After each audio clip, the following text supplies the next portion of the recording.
नमस्कार, यो खबरभित्रको खबर हो र म सरोज पौडेल। दर्शकबिन, 2 सातादेखि यता हाम्रो देश कोरोना भाइरसले निकै आक्रान्त बनिरहेको छ। पछिल्लो 2 सातादेखि यता दैनिक हजारौंको संख्यामा कोरोना संक्रमितहरू थपिरहेका छन् भने झन्डै 100 को हाराहारीमा मृत्यु भइरहेको छ। तर यसरी मृत्यु भइरहँदाखेरि हाम्रो देशको स्वास्थ्य संरचनाको अवस्था कस्तो छ र कोरोना संक्रमितले कसरी उपचार गराइरहेका छन्, उनीहरूको उपचारको व्यवस्था कस्तो गरिरहेको छ सरकारले, यही विषयमा आज हामी चर्चा गर्नेछौँ। अस्पतालमा बेडको अभाव छ, आइसियुको अभाव छ, भेन्टिलेटर नपाएर बिरामी अकालमै ज्यान गुमाउनु परेको छ। सामान्य रूपमा पाइने अक्सिजन समेत नपाएर बिरामीहरू अकालमा ज्यान गुमाउनु परिरहेको छ। हाम्रो देशमा हजारको हाराहारीमा सरकारी अस्पताल, यो जुन उपत्यकामा 1000 को हाराहारीमा आइसियु र 500 को हाराहारीमा भेन्टिलेटर रहेको छ। तर उपत्यकामा मात्रै दैनिक 4-5 हजार भन्दा बढी संक्रमितहरू बढिरहेका छन्। कस्तो छ त हाम्रो उपत्यकाको सरकारी अस्पताल र निजी अस्पतालको अवस्था? र यति बेला विभिन्न बहानामा निजी अस्पतालहरूले कोरोना संक्रमितको उपचार गर्न छाडिसकेका छन्।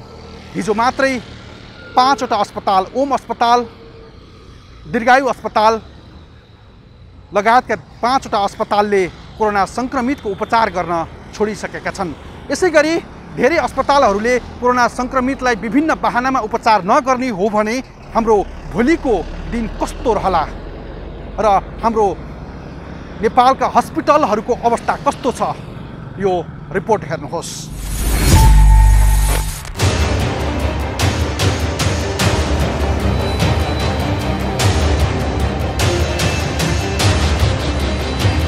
दर्शकवृन्द, छिमेकी देश भारतको जस्तो कारुणिक दृश्य हामी देख्न नपरोस् भन्थ्यौं, तर दुःखको कुरा हो यस्तो भयावह दृश्य दिनदिनै दोहोरिरहेको छ हाम्रो देशमा पनि।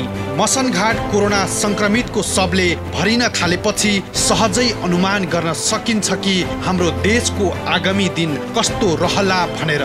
अघिल्लो वर्ष संक्रमित थपिए भन्दै खबर बनाउने हामी खबरकर्मी अहिले विवश भएर मृत्युको खबर बनाउन बाध्य भएका छौं।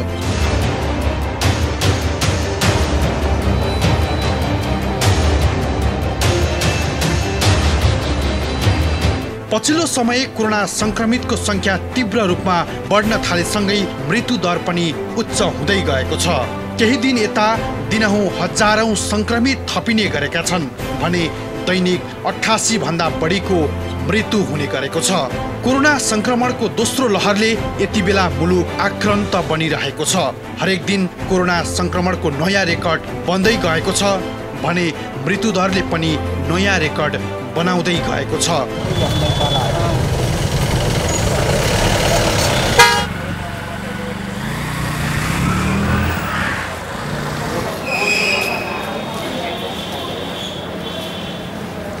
यसरी कोरोना संक्रमितको प्रतिशत दर र मृत्यु दर निरन्तर उकालो लागिरहेको छ कि अहिलेसम्म 26.5 लाख भन्दा बढीले पीसीआर टेस्ट गरेका छन्। पीसीआर परीक्षणबाट दैनिक हजारौं संक्रमित थपिरहेका छन्।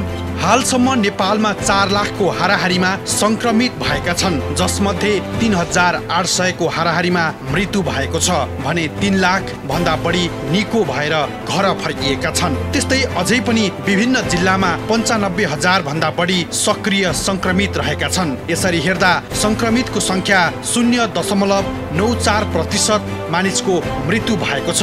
त्यस्तै 76.72% निको भएका छन् भने 22.34% सक्रिय संक्रमित छन्।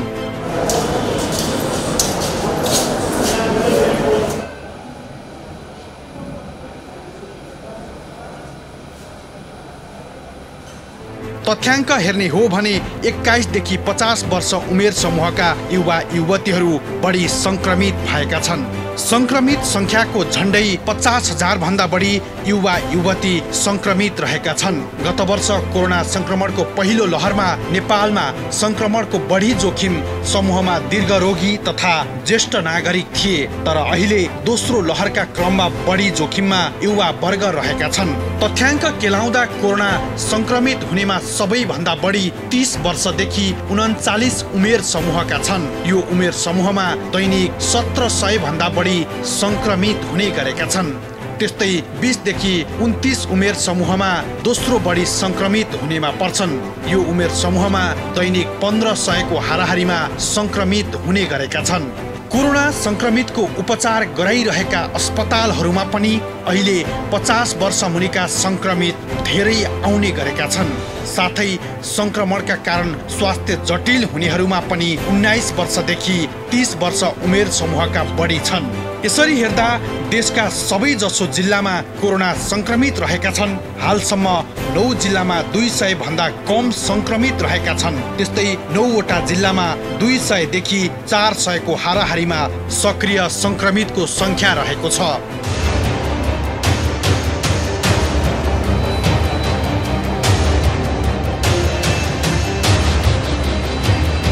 बाँकी रहेका 59 जिल्लामा भने 400 भन्दा बढी सक्रिय संक्रमित रहेको तथ्याङ्कले देखाउँछ।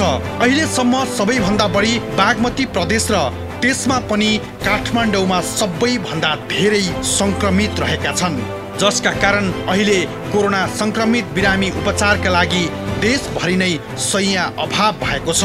देशभरि 1400 आइसियु बेड र 572 भेन्टिलेटरको संख्या रहेको छ, जसमा 616 आइसियु र 179 भेन्टिलेटरमा बिरामी रहेको सरकारी तथ्याङ्क छ। सरकारी तथ्याङ्क हेर्ने हो भने अझै 790 आइसियु र 393 भेन्टिलेटर खाली हुनुपर्ने हो, तर बिरामीले अस्पतालमा बेड खाली छ भनेर सोधे भने कसैले छ भन्दैनन्। त्यही भेन्टिलेटर र आइसियु नपाएर सयौं बिरामीले अकालमा ज्यान गुमाउनु परेको तीतो यथार्थ छ हामीसँग। हामीले कोरोना संक्रमितले शैय्या नपाएको गुनासो सुनेपछि उपत्यकाका विभिन्न अस्पताल पुगेका छौं। के छ त काठमाडौँ उपत्यकाका विभिन्न अस्पतालको अवस्था, यो हेर्नुहोस्।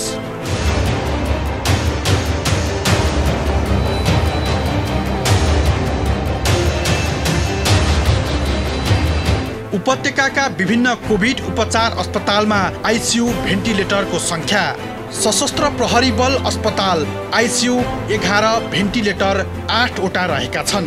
वीरेन्द्र अस्पताल छाउनी आइसियु 19 वटा भेन्टिलेटर छैन। वीर अस्पताल आइसियु 5 भेन्टिलेटर 3 वटा रहेका छन्। नेपाल प्रहरी अस्पताल काठमाडौँ आइसियु 17 भेन्टिलेटर 12 वटा रहेका छन्। त्यस्तै शुक्रराज ट्रपिकल अस्पताल टेकु आइसियु 12 भेन्टिलेटर 10 वटा रहेका छन्। त्रिवी शिक्षण अस्पताल महाराजगञ्ज आइसियु 35 वटा भेन्टिलेटर 7 वटा रहेका छन्। पाटन अस्पताल ललितपुर आइसियु 12 भेन्टिलेटर 9 वटा रहेका छन्। सिभिल अस्पताल बानेश्वर आइसियु 15 भेन्टिलेटर छैन। त्यस्तै भक्तपुर अस्पताल भक्तपुर आइसियु 5 भेन्टिलेटर 8 वटा रहेका छन्।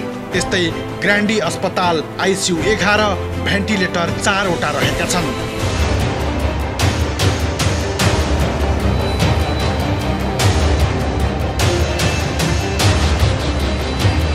हाम्स अस्पताल आइसियु 21 भेन्टिलेटर 6 वटा रहेका छन्। नेपाल मेडिसिटी अस्पताल भैँसेपाटी आइसियु 31 भेन्टिलेटर 10 वटा रहेका छन्।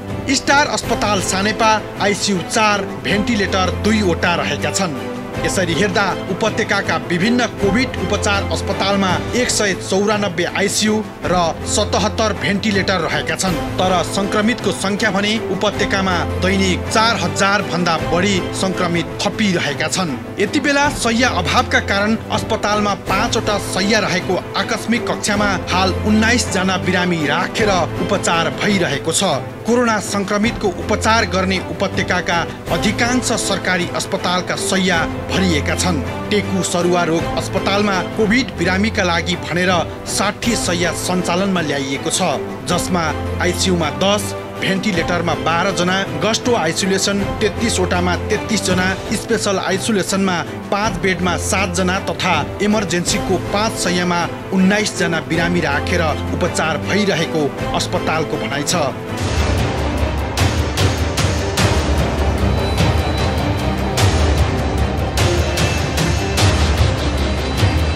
राजधानीका विभिन्न कोभिड उपचार अस्पताल मध्ये त्रिवी शिक्षण अस्पताल महाराजगञ्जमा संक्रमितको उपचार गर्न जम्मा 113 वटा शय्या व्यवस्था गरिएको छ, जसमध्ये 35 जना आइसियुमा र 7 जना भेन्टिलेटरमा उपचाररत छन् र बाँकी सामान्य वार्डमा उपचार गराइरहेका छन्। यहाँ भेन्टिलेटर शय्या क्षमता 11 वटा मात्र छ।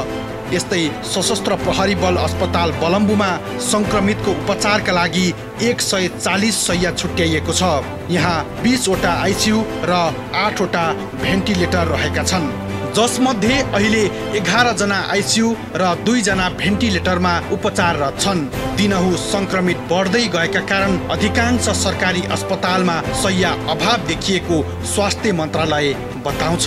स्वास्थ्य तथा जनसङ्ख्या मन्त्रालयले पछिल्लो कोभिड-19 को संक्रमणको अवस्थाहरूलाई हेरेर काठमाडौँ उपत्यकाभित्र विशेषतः बेडहरू थप्ने, आइसोलेसनहरू थप्ने, आइसियु, भेन्टिलेटर, एसडियुहरूको व्यवस्थापन गर्ने कामहरू गरिरहेको छ। तर हाम्रो योजना, हामीले गरिरहेको कामहरूको गतिभन्दा संक्रमणको फैलिने गति एकदमै धेरै र एकदमै तीव्र गतिमा भएको हुनाले अहिले व्यवस्थापनमा अलिकति चुनौती भइरहेको अवस्था देखिन्छ। हामी सबै सर्वसाधारणले बुझ्नुपर्ने विषयवस्तु भनेको संक्रमणको रोकथाम बाहेक अर्को उपाय छैन। अस्पतालमा यसको उपचार छैन। स्वास्थ्य कर्मीसँग धेरै यसका लागि फलदायी उपायहरू छैनन्।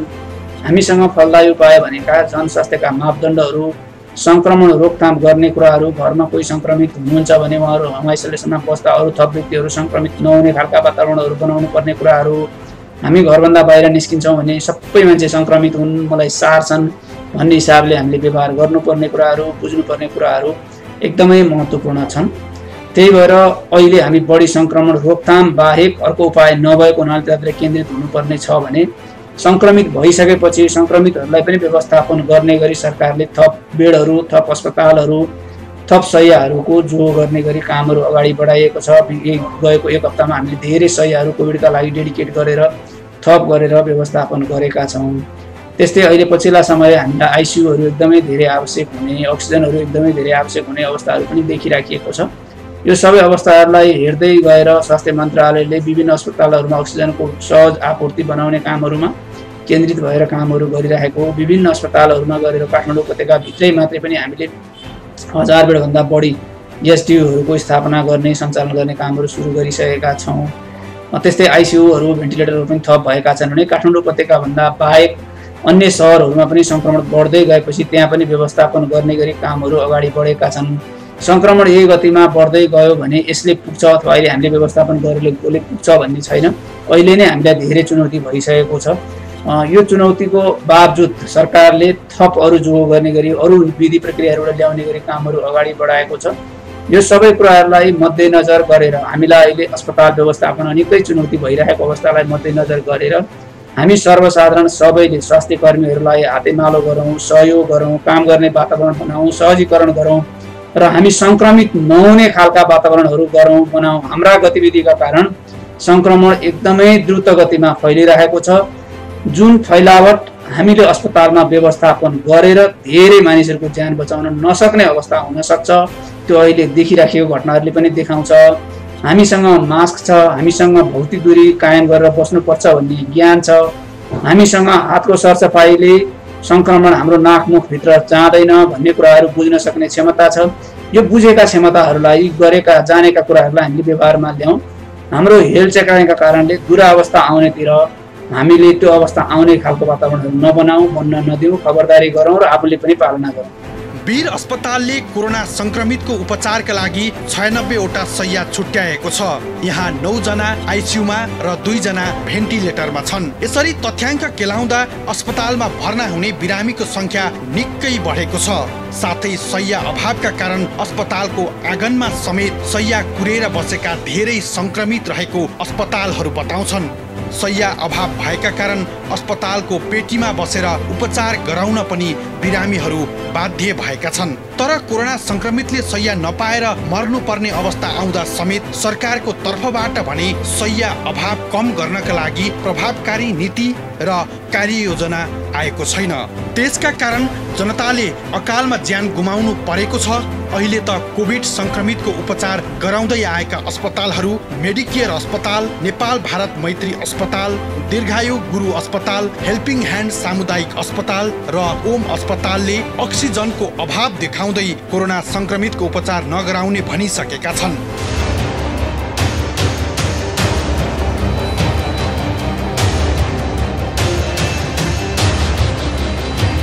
यसरी महामारीको बेला निजी अस्पतालहरूले धमाधम बिरामीको उपचार गराउन छाड्दै जाने हो भने भोलिका दिनमा कोरोना संक्रमित बिरामीको सडकमै मृत्यु हुने अवस्था आउन सक्छ। त्यसैले यस्तो अवस्थामा विभिन्न बहाना बनाएर उपचार गर्न पन्छिने जुनसुकै अस्पताल भए पनि सरकारले कारबाही गर्नुपर्छ। होइन भने यस्ता अस्पतालको इजाजत पत्र नै खारिज गर्न पर्छ। तर यसरी संक्रमण तीव्र गतिमा अगाडि बढिरहेका बेला सरकार जनता बचाउन लाग्नु पर्ने हो। तर आफ्नो कुर्सी बचाउन सरकार अनेक चाल रचिरहेको छ भने विपक्षी दलहरू पनि आफ्नो कुर्सी मोहका कारण दौडधुप गरिरहेका छन्। त्यसकारण सरकारको मुख ताक्यो भने अकालमा ज्यान जान सक्छ। त्यसैले संक्रमण हुनबाट बच्न र बचाउन सबैले आफ्नो ठाउँबाट स्वास्थ्य मापदण्डलाई राम्रोसँग पालना गर्नु नै बुद्धिमानी हुन्छ। हो, सरकारले थालेको अभियानलाई तपाईँ हामीले पालना नगर्ने हो भने कोरोना कहरले तपाईँ हामीलाई निकै ठुलो खतरनाक भयावह अवस्थातिर धकेल्नेछ। हो, हाम्रो स्वास्थ्य अवस्था र अस्पतालको अवस्था मजबुत हुन्थ्यो भने हामीलाई केही हलुङ्गो हुन्थ्यो होला। तर हाम्रो त्यस्तो अवस्था छैन। जति कोरोना संक्रमितहरू वृद्धि हुँदै जान्छन् त्यति नै सरकारले निषेधाज्ञा पनि लम्ब्याउँदै जानेछ। यदि कोरोनाको चेन ब्रेक गर्नको लागि निषेधाज्ञा मात्रै एउटा यस्तो उपाय बनेको छ, अरू रोग लागिसकेपछि उपचार गर्ने ठाउँ छैन, यतिखेर अस्पतालहरूमा शैय्याको अभाव छ। अस्पतालका पेटीमा राखेर बिरामीहरूले उपचार गराइरहेका छन् र यतिखेर निषेधाज्ञालाई पालना गराउनको लागि सडकमा ठुलो सङ्ख्यामा प्रहरीहरू परिचालन भएका छन् र उनीहरूले हरेक मान्छेसँग ठोकिनु पर्ने हुन्छ र कोभिड संक्रमित व्यक्तिहरू पनि कतिपयसँग उनीहरू भेट भइरहेका हुन्छन्, कन्ट्र्याक्टमा रहेका हुन्छन्। त्यसकारणले सुरक्षाकर्मीहरू पनि यतिखेर असुरक्षित बनिरहेका छन्। अहिलेसम्म कोरोना संक्रमणले सुरक्षाकर्मीहरू कति संक्रमित भए, कस्तो छ अवस्था, सुरक्षा कतिको चुनौती छ, यतिखेर अपराधका घटनाहरू कति घटिरहेका छन् निषेधाज्ञाको समयमा लगायतका विषयमा हामी देखाउनेछौँ। अहिलेलाई विश्राम। दर्शकबिन, यतिखेर कोरोना महामारीले देश आक्रान्त बनिरहेको छ र त्यसैलाई यो कोरोना ब्रेक गर्नको लागि पनि सरकारले यतिखेर दोस्रो चरणको लकडाउन निषेधाज्ञा जस्ता विभिन्न जिल्लाहरूमा गरिरहेको छ यति बेला। र कोरोना महामारीले आक्रान्त बनेको देशमा त्यसमा पनि बागमती प्रदेश र काठमाडौँ उपत्यका झन् धेरै आक्रान्त बनिरहेको छ। दैनिक हजारौं संक्रमित थपिरहेका छन् र 50 भन्दा बढी मृत्यु भइरहेको छ। र यो कोरोना महामारीलाई नियन्त्रण गर्नको लागि सरकारले निषेधाज्ञा गरिसकेपछि सडकमा सुरक्षाकर्मी, सरकारी संयन्त्रहरू यतिखेर चनाखो भएर खटिरहेका छन् र यो कोरोना संक्रमणबाट उनीहरू पनि सुरक्षित छन् या छैनन् र कसरी सरकारले यसको व्यवस्था गरिरहेको छ र हामी यतिखेर काठमाडौँ प्रहरी परिसर प्रमुख वरिष्ठ प्रहरी उपरीक्षक अशोक सिंहसँग छौँ। स्वागत छ। धन्यवाद। यतिखेर प्रहरीहरू बाटोमा खटिरहेका छन्, सुरक्षा दिइरहेका छन्। पछिल्लो समय उनीहरूको सुरक्षाका लागि काठमाडौँ प्रहरी परिसरले के सुरक्षा व्यवस्थाहरू अपनाएको छ? यस्तो छ, जुन जिम्मेवारी नेपाल प्रहरीले निर्वाह गरिरहेको छ, खास गरी अहिले जुन पेन्डेमिकको पिरियडमा जसरी हामीले फ्रन्ट लाइनमा हैन त्यो चाहे त्यो निषेधाज्ञा जारी गरेका जति निर्णयहरू छन् निषेधाज्ञा त्यसलाई कार्यान्वयन गर्ने पार्टमा होस् र अथवा अन्य शान्ति सुरक्षाका कुराहरू, अपराध नियन्त्रणका कुराहरूको पार्टमा होस्, फ्रन्ट लाइनमा महानगरीय परिसर मातात्मक रहेका सम्पूर्ण प्रहरी जनशक्ति परिचालन भएको अवस्था छ। खास गरी अब अहिले कोभिडको समस्या यो संसारभरि एउटा आक्रान्त रूप लिएको अवस्थामा अहिले नेपालमा जुन हिसाबले अहिले यो देखिएको छ, खास गरी अब राजधानीमा यसको व्यापक सङ्क्रमण बढेको अवस्था छ। यसलाई चाहिँ यसको चेन ब्रेक गर्नको लागि जिल्ला प्रशासन कार्यालयले निषेधाज्ञा जारी गरेको अवस्था छ। त्यही भएर यसलाई हामीले कार्यान्वयन गर्ने पार्टमा हामी पूर्ण रूपमा परिचालित भएका छौँ र कुनै पनि ठाउँमा र यसलाई कार्यान्वयन गराउने सन्दर्भमा हामीले व्यापक रूपमा तपाईँको के अरे यो प्रोएक्टिभली जनचेतना जगाउने हैन, मास्कका कुराहरू, यसको प्रोटोकल फलो गराउने पार्टमा पनि हामी एउटा एक्टिभली यसमा चाहिँ लागिरहेको अवस्था हो।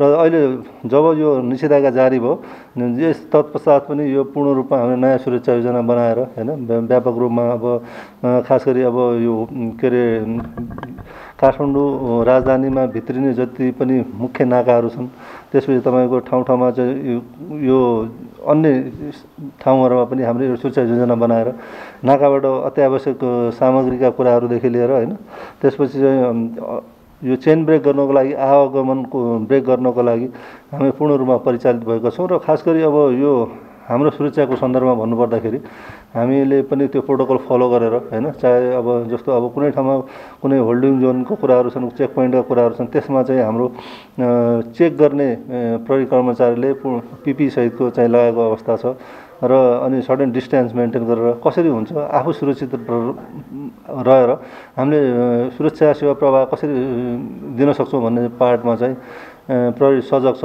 तैपनि अब यसमा चाहिँ हामी यो कोभिडबाट अछुतो चाहिँ छैनौँ। त्यो भएर अब हामी पनि एउटा ह्युमन बिङ हौँ, यो सबैलाई भइरहेको अवस्था हो होइन। हाम्रो जिम्मेवारी एउटा पार्ट छँदैछ, त्यसमा चाहिँ उच्च मनोबलका साथ सम्पूर्ण प्रहरी जनशक्ति चाहिँ परिचालित भएर आफ्नो सेवा प्रवाह सुरक्षा दिने काममा चाहिँ अहोरात्र राउन्ड द क्लक खटिएको छ।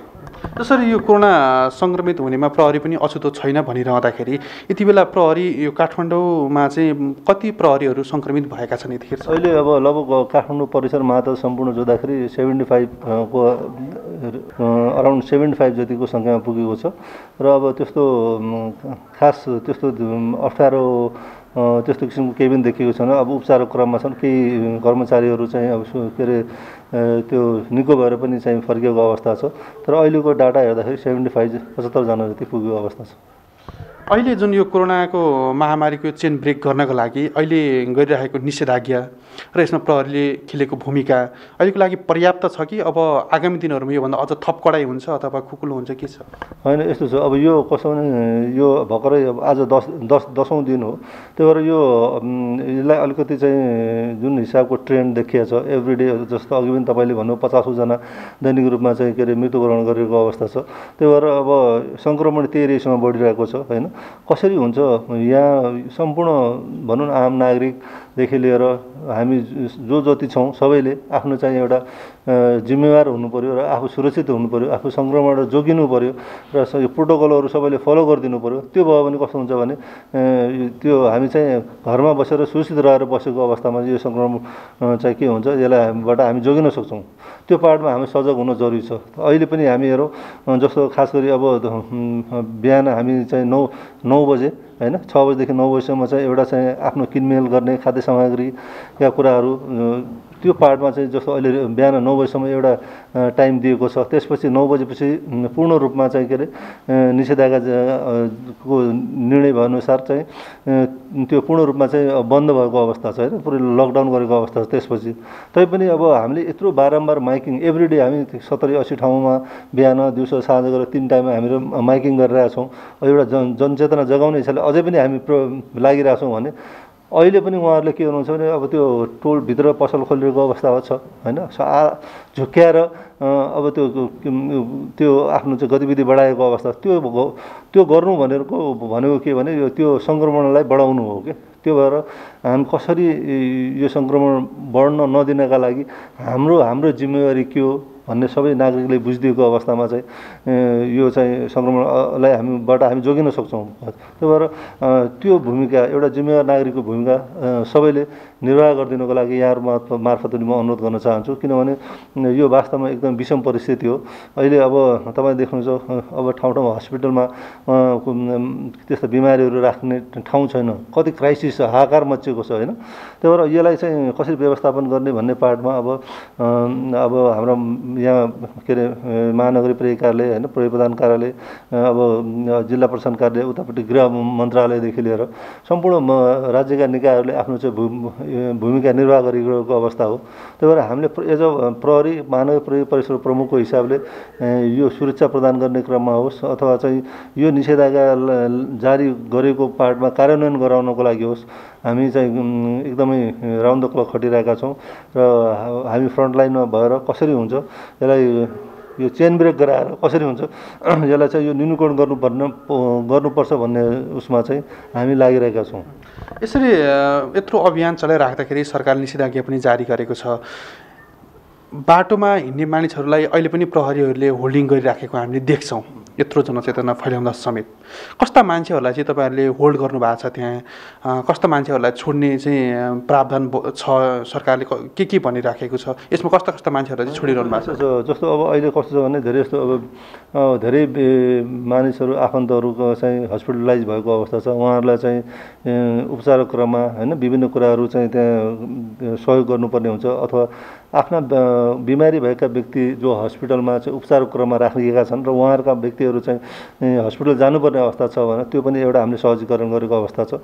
त्यसै गरी अब भनौँ न अति आवश्यक काम परेका जस्तो अब भनौँ न के अरे कुनै व्यक्तिको मृत्यु भयो र उहाँलाई चाहिँ अन्तिम के अरे संस्कार दाह संस्कारको लागि जानुपर्ने अवस्था, विभिन्न जुन सिचुएसनहरू छन् अलि हामीले यी सिचुएसनलाई ह्यान्डल गर्नको लागि एउटा विवेक पुर्याएर काम गर्ने र एउटा शिष्ट र सभ्य व्यवहार नागरिकप्रति गर्नुपर्ने जुन जिम्मेवारी छ त्यो प्रहरीले आफ्नो त्यो व्यवहार प्रस्तुत गरेर आफ्नो सेवा प्रवाह र त्यस्ता अत्यन्तै जरुरी पर्ने व्यक्तिहरूका लागि चाहिँ हामीले त्यो विवेक पुर्याएर उहाँहरूलाई चाहिँ उहाँहरूको गन्तव्यमा छुट जान दिएका छौँ। तर त्यसका बावजुद पनि केही व्यक्तिहरू कस्तो हुन्छ भने अब अनावश्यक रूपमा हिँडडुल गरिदिने, लापरवाही गरिदिने होइन, अब गाडी चलाछ अथवा विभिन्न साधनहरू प्रयोग गरेछ, यता ओहोरदोहोर गरेको, जोसँग कुनै पास छैन, केही छैन, उहाँहरूको कुनै कहीँ जाने ऊ छैन, त्यस्ता व्यक्तिहरूलाई हामीले होल्डिङ जोनमा राखेर हामीले अहिलेको डाटा हेर्ने हो भने यो 10औं दिनमा हामीले केही नभने 15,000 व्यक्तिहरूलाई चाहिँ हामीले होल्डिङ जोनमा राखेको अवस्था छ। टोटल डाटा काठमाडौँमा होल्डिङ जोनमा हामीले होल्ड गरेर राखेको 10 दिनको डाटा हेर्ने हो भने 15,000 जति परेको छ। तपाईँको यसमा केही नभने 12,000 13,000 को प्लसमा सवारी साधनहरू छन् भनेपछि त्यसरी 10औं दिनसम्म टोटल सङ्ख्या त्यो छ।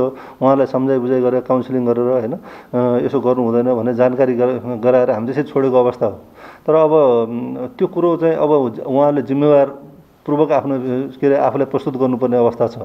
यस्ता किसिमका के अरे भनौँ न गलत हरकतले अथवा अनावश्यक गतिविधि गर्दाखेरि सङ्क्रमण बढ्न सक्छ, त्यो पार्टमा चाहिँ उहाँले सजग भइदिनको लागि म अनुरोध गर्न चाहन्छु। अहिले यतिखेर जुन उपत्यका छोडेर जान चाहने र उपत्यका भित्रिन चाहनेहरू पनि धेरै हुन्छन् विभिन्न कारणवश कामले गर्दाखेरि। उनीहरूलाई के क्राइटेरियाहरू पुरा गर्नुपर्छ यो उपत्यका भित्रिनको लागि अथवा यहाँबाट बाहिरनको लागि? यस्तो छ, अब खास गरी अब उपत्यकामा भित्रिने जुन मुख्य नाका छ एउटा लाइफलाइनको रूपमा जुन भनौँ न जस्तो थानकोटको नागढुङ्गा भयो होइन, त्यसै गरी अब हाम्रो यो उसमा मेन नाका भनेको त्यो हो, त्यसपछि यतापट्टि कोटेश्वरको छ होइन। त्यही भएर अब हामीले अत्यावश्यक सामग्री ढुवानी गर्ने सवारी साधनलाई हामीले अवरोध गरेको छैनौँ, किनभने त्यसलाई चाहिँ हामी गर्दैनौँ, 24 आवर्स त्यो आउँछ। तर तर अब जो व्यक्ति काठमाडौँबाट बाहिर जान खोज्नु भएको छ र कुनै त्यसो इमर्जेन्सीको अवस्था हो भने त्यसलाई चाहिँ हामीले सहजीकरण गरेको अवस्था छ र अन्य अवस्थामा चाहिँ अब जिल्ला प्रशासन कार्यालय मार्फत सहजीकरण गरेको अवस्था छ। उहाँले चाहिँ अब कुनै पत्रमा होस् अथवा चाहिँ कुनै पास इस्यु गरेर होस् कसरी हुन्छ त्यो सहजीकरणको अवस्था छ। र अब जहाँसम्म बाहिरबाट आउने छ नि जति पनि अब यहाँबाट बाहिर विभिन्न व्यक्तिहरूलाई के अरे जति पनि सवारी साधनले बाहिर लग्ने र पछि त्यो बसहरू अथवा अन्य साधनहरू खाली भएर आउने अवस्थामा त्यस्तालाई चाहिँ हामीले इन्ट्री गराएको अवस्था छ। अन्य अवस्थामा चाहिँ विशेष परिस्थिति बाहेक हामीले चाहिँ जोसुकै होस् बाहिरबाट भित्र इन्ट्री गर्न चाहिँ दिएका छैनौँ। अत्यावश्यक सामग्रीका सवारी साधनलाई हामीले इन्ट्री गराएको अवस्था छ र अन्यको हकमा चाहिँ हामीले पूर्ण रूपमा चाहिँ कडाइका साथ हामीले रोक लागेको छ। किनभने तपाईँ अहिले त्यहाँ नागढुङ्गामा गएर अहिले हेर्नुहुन्छ भने त्यहाँ कुनै पनि गाडीको मुभमेन्ट देख्नुहुन्न। त्यही भएर त्यसरी हामीले कडाइका साथ लागेको गरेका छौँ र अनावश्यक रूपमा के अरे तपाईँहरू जस्तो म काठमाडौँ आउँछु अथवा जान्छु भन्ने हिसाबले कसैले त्यसरी अब यो परिस्थिति असहज परिस्थिति विषम परिस्थिति जुन सिर्जना भएको छ हामी सजग भएर जो जहाँ छौँ त्यही सुरक्षित बसौँ र आफै कोभिड-19को जुन प्रोटोकलहरू त्यो फलो गरौँ।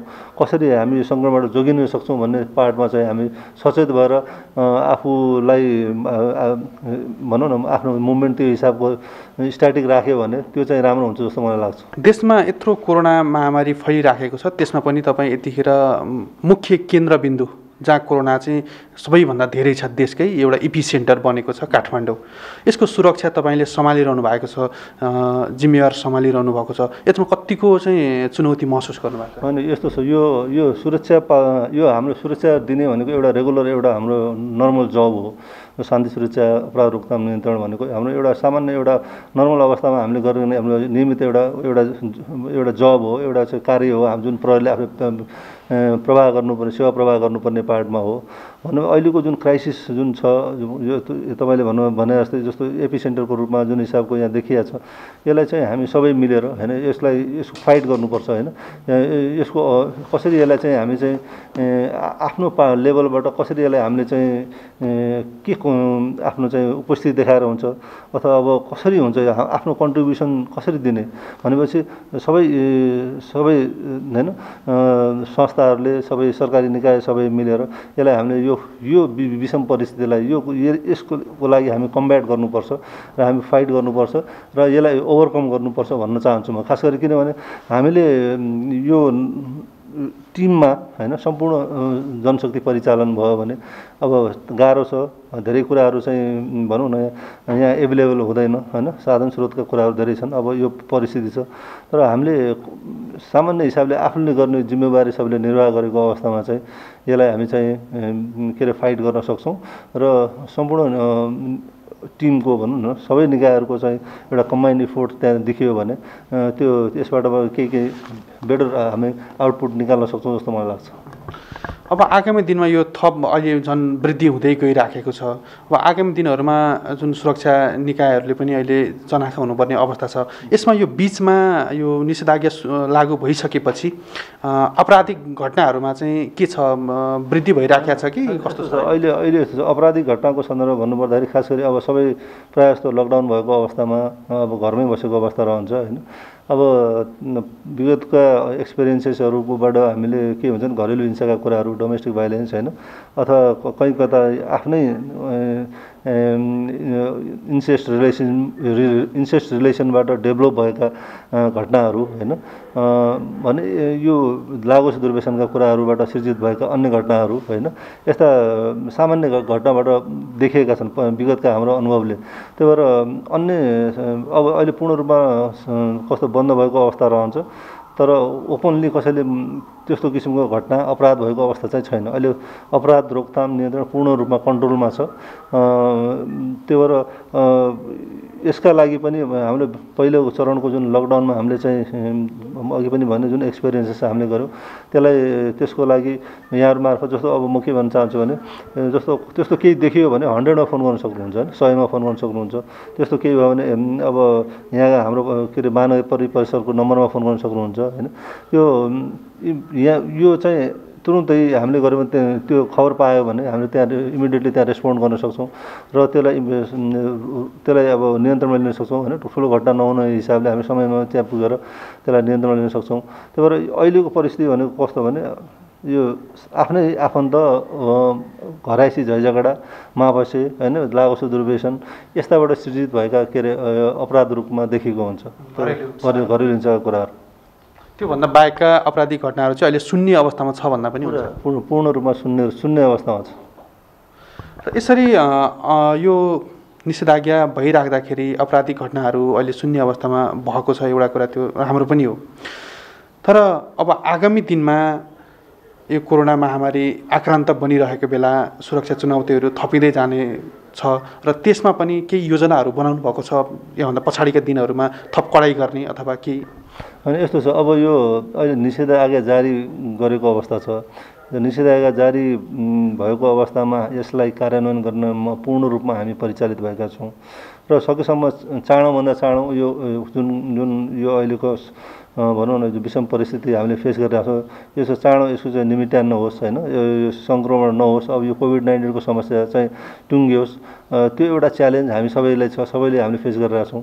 र त्यसपछि अब यो च्यालेन्ज त अब छ किनभने यो एकदम असहज विषम परिस्थिति छ होइन। हामीहरू एभ्रिडे अघि पनि भने 75 जना चाहिँ सङ्क्रमित भइसकेको अवस्थामा हामी काम गरिरहेका छौँ। आफू जोगिएर कसरी आफूले चाहिँ सुरक्षा प्रदान गर्ने भन्यो भने यो पनि ठुलो च्यालेन्ज छ होइन। त्यही भएर हामी जुनसुकै विषम परिस्थितिमा पनि हामी उच्च मनोबलका साथ हामी परिचालित हुन्छौँ, आफ्नो उपस्थितिमा हामी देखाउँछौँ र प्रहरीले आफ्नो चाहिँ सेवा प्रवाह गर्छ। र कसरी हुन्छ शान्ति सुरक्षाको पार्टमा होस् अथवा चाहिँ के अरे अपराध रोकथामका पार्टमा चाहिँ हामी त्यसमा चाहिँ सक्रिय रूपमा लागेर आफ्नो सेवा प्रवाहलाई अझ कसरी राम्रो बनाउने र अझ यसलाई बेटर सर्भिस डेलिभरी कसरी गराउने भन्ने सन्दर्भमा हामी पूर्ण रूपमा त्यसमा चाहिँ के अरे सचेत छौँ र त्यसमा चाहिँ हामी आफ्नो बेस्ट दिने इफोर्टलाई चाहिँ हामी लाउँछौँ त्यसमा। यति बेला कोभिड-19 को सङ्क्रमण मात्रै नभएर यो राजधानीमा यतिखेर अर्को एउटा राजनीतिक सङ्क्रमणकालीन अवस्था पनि छ। यति बेला हामी ठ्याक्कै हेर्ने हो भनेदेखि यसमा पनि तपाईँहरूको एक खालको चुनौती छ, सुरक्षाको हिसाबमा आफ्नो ठाउँबाट एउटा चुनौती छ। यसमा चाहिँ तपाईँहरूले कसरी लिनुभएको छ, कसरी चाहिँ यसलाई म्यानेज गरिरहनु भएको छ? होइन, हामीले यस्तो हो अब जस्तो कस्तो भने अब मेन अहिले जुन विषम परिस्थिति त्यो पार्ट एउटा मैले अघिको सबै कुरा राखेँ। अब त्यो अहिले हामीले कुनै पनि ठाउँमा त्यो भाइटल इन्स्टलेसनका कुरा होस् अथवा भिआइपी सिक्युरिटीका कुरा होस् त्यो पार्टमा पनि हामी चाहिँ टोटल फुल्ली हामी त्यसमा लागिरहेका छौँ। किन कुनै पनि ठाउँमा त्यहाँ ल्याप्सेस नरहोस् अथवा कुनै इन्सिडेन्ट नहोस् भन्नका लागि हामी चाहिँ पहिले त्यो हिसाबमा प्रिपेयर भएर बसेका हुन्छौँ। अब जुन हिसाबको अहिले सिनारियो डेभलप भएको छ त्यसमा हामीले राम्रो सुरक्षा प्रदान कसरी गर्न सक्छौँ भन्ने पार्टमा हामी सजग छौँ। हामी त्यो सुरक्षा प्रोभाइड गर्छौँ र कुनै पनि यो गलत त्यस्ता थ्रेटहरूका कुराहरू हुन्छन् होइन, त्यस्ता अवस्था रहन सक्छ। त्यसलाई हामी सचेत भएर हामी समय नै त्यसलाई चाहिँ मिटिगेट गर्ने हिसाबले हाम्रो इन्टेलिजेन्स मोबिलाइज भएको अवस्था छ। त्यही भएर हामी कसरी हुन्छ सुरक्षा प्रदान गर्छौँ र हाम्रो सेवा प्रवाह चाहिँ हामी गर्छौँ। हस्, हजुरलाई समयको लागि धन्यवाद। Thank you very much. दर्शकवृन्द हो, पहिलो चरणको कोरोना भाइरसले हाम्रो देशमा त्यति ठुलो क्षति पुर्याएको थिएन, तर दोस्रो भेरिएन्टको कोरोना भाइरसले हाम्रो देशमा निकै ठुलो क्षति पुर्याउनेवाला छ। दैनिक हजारौँ सङ्क्रमित थपिरहेका छन् र 100 को हाराहारीमा मान्छेको ज्यान गइरहेको छ। त्यसैले भारतको जस्तै हाम्रो देशमा पनि अवस्था आयो भने हामीले हाम्रो स्वास्थ्य क्षमताले धान्न सक्ने अवस्था आउँदैन। त्यसकारणले हामी घरमै बसौँ, मास्क लगाऊँ, साबुन पानीले बेला बेला हात धौँ, सेनिटाइजरले हात सेनिटाइज गरिराखौँ, आफू पनि बचौँ, अरूलाई पनि बचाउँ। यदि हामीले सरकारले पालना गर्नु भनेका नियमहरू पालना गरेनौँ भने हाम्रो जीवन पनि समाप्त हुन सक्छ। हवस् त, आजलाई यति। अर्को अङ्कमा अर्को खास विषय लिएर आउनेछु। खबरभित्रको खबरका लागि हेर्दै रहनुहोला एबी न्युज खबर। नमस्कार।